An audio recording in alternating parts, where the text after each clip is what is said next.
Hi, Lauren Brown here, doctor of traditional Chinese medicine, practicing at AcuBalance Wellness Center.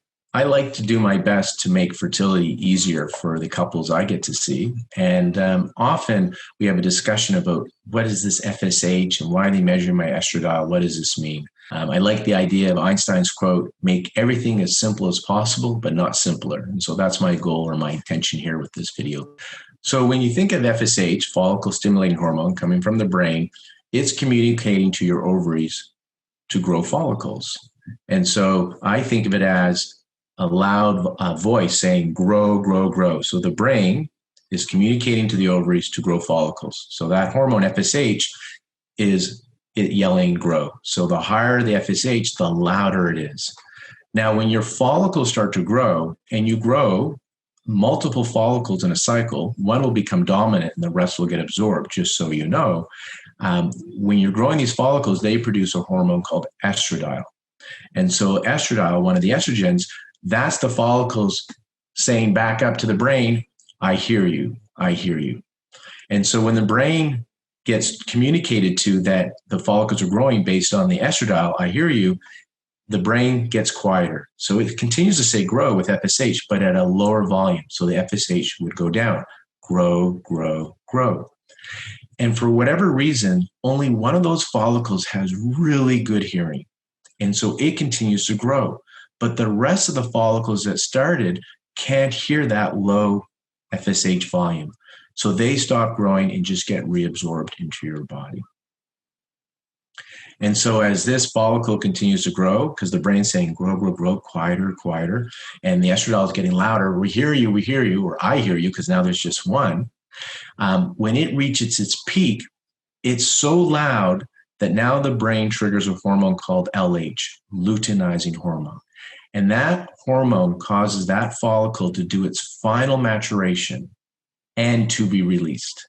Without that LH, that follicle won't reach its final maturation, so it won't be ripe to be fertilized by a sperm, and it won't even get released. So that's why LH, luteinizing hormone, which if you're peeing on a stick in the middle of your cycle to determine ovulation, they're called ovulation predictor tests. That's what you're measuring, that LH hormone. And that hormone doesn't mean you ovulated. It means you're going to ovulate within the next 12 to 48 hours.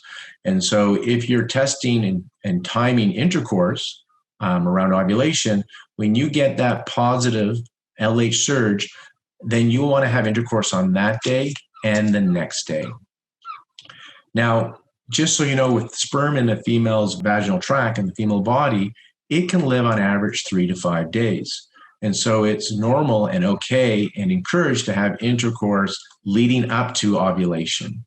And if your cycle is irregular, then it's hard to time it. But if your cycle is regular, then having it, say, every other day for 5 days leading up to ovulation is key. And if you're doing the LH surges, then you're doing it every other day. And then on the day you have LH surge, have intercourse on that day and the next day. And that will really help you time your intercourse. So I hope that helps on just the whole mechanism of the hormones for the first half of the cycle. After you ovulate, then progesterone is being released. So that follicle has released the egg. It stays on the ovary, becomes the corpus luteum, and it produces progesterone. And that's what maintains your lining. And if it lasts about 14 days, and if you're not pregnant, then it stops producing the progesterone, and the lack of progesterone will cause your lining to shed and you'd have a menstrual period. If you're pregnant, the hormone called HCG will come from the embryo, and it will tell that corpus luteum that's on your ovary, which used to be the follicle containing the egg, but now it released the egg. It's now an embryo inside your uterus, and that follicle remains on your ovary producing progesterone. It normally would stop producing progesterone by day 14 days after ovulation. Now there's an embryo, a baby on board, so it says HCG, baby on board, and that maintains the corpus luteum. It keeps it alive. It keeps it going, producing progesterone until your placenta is formed, and your placenta will take over the production of progesterone. And if you're measuring basal body temperature, it's the progesterone that causes your body temperature to rise. So real quick summary, At the beginning of your cycle, you got FSH, grow, grow, grow. Many follicles are growing. We hear you is the estradiol telling the brain that we hear you. The brain knows that the follicles are growing, so it gets quieter, grow, grow, grow. And only one has great hearing. The rest get reabsorbed, and that one continues to grow, producing estradiol, releasing estradiol. And when it reaches its peak, estradiol, I hear you, it's really loud. Then it releases, the brain will release luteinizing hormone, LH, which lets you know you're going to ovulate soon within 12 to 48 hours. And it's the LH that causes that final maturation and the release of that egg. In an IVF setting, in an in vitro fertilization cycle, the drugs they give you that you're injecting, some of them are basically FSH derivatives. So what's happening is grow, grow, grow from the drugs now, not from the brain, from the drugs, and the follicles are growing, all of them.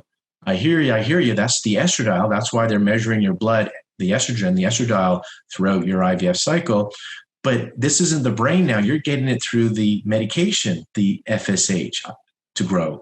And so even though the follicles are all yelling, I hear you, you're still getting loud, grow, grow, grow. The drugs are saying grow, grow, grow. So now all the follicles continue to grow instead of just one with really good hearing. That one with really good hearing continues to grow, but the other ones that would normally stop growing and get reabsorbed, well, even with their less ability to hear, that medication is so loud, grow, grow, grow, they continue to grow. And then when you take your trigger shot, as you know, you'll take it in the evening, that trigger shot acts like LH. And that causes those follicles to mature. And that's why they want you in the IVF lab at a certain time, because if you don't go at the time they want you to go, then there's a risk of all those eggs being released. And they want to go in there. So that trigger is to help with the maturation. So those follicles all mature.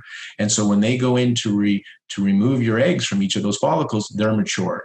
And now the LH is not causing them to be released because they go in an IVF and take out your eggs from your follicles before the body has a chance to release them from that trigger shot. So the difference with an IVF cycle is grow, grow, grow, FSH. Well, the drugs are acting, or FSH acting like in our FSH derivatives. And so it stays loud, grow, grow, grow all the time. So even though you got many follicles and they're yelling, I hear you, or we hear you, there's no brain involved in this. It's coming from the drugs. So all those follicles continue to grow. I hope this was helpful. I hope this made fertility a little bit easier to understand. And if you're looking for support to conceive naturally or with an IVF, please contact us at AccuBalance Wellness Center. We'd be happy to answer your questions during one of our free 15-minute Q&As that we offer. Thank you.